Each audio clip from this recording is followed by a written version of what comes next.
এইভাবে কপি ভাজাটা করলে খেতে দুর্দান্ত স্বাদের হয়।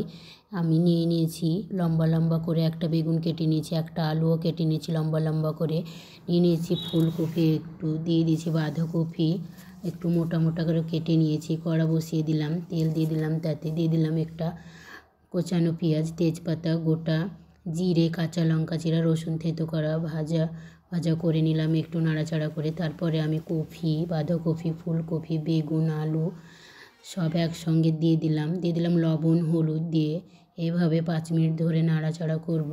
তারপরে দিয়ে দেবো আদা থেতো করা, দিয়ে দেবো রসুনের কোয়া, পেঁয়াজ কুচানো, কাঁচা লঙ্কা আবারও দিয়ে দিলাম। এইভাবে আরও 5 মিনিট ধরে আমি নাড়াচাড়া করে কপিগুলোকে সব একসঙ্গে কষিয়ে নেব ভালো করে কষানো হয়ে গেলে কাঁচা গন্ধটা থাকে না। এভাবে আপনারাও কষে নেবেন, তাহলে খুব সুন্দর হয় খেতে।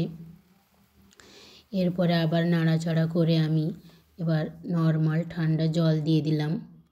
এবার আমি 5 মিনিটের জন্য ঢাকা দিয়ে দেবো। ঢাকা খুলে দেখব আমার সেদ্ধ হয়েছে কি, সেদ্ধ হয়নি। আবারও আমি ঢাকা দিয়ে দিলাম 5 মিনিটের জন্য। আবার ঢাকা খুলে দেখলাম আমার সেদ্ধ হয়ে গেছে। এবার ঢাকা খুলে 5 মিনিট নাড়াচাড়া করে গরম মশলা দিয়ে পরিবেশনের জন্য নামিয়ে নেব। দেখুন খুব সুন্দর রেসিপি, ভাত রুটি দুটোর সঙ্গেই খাওয়া যায়। এই রকম আমার মেয়ে খেতে খুব ভালোবাসে, তাই আমি এটা বানিয়ে নিয়েছি।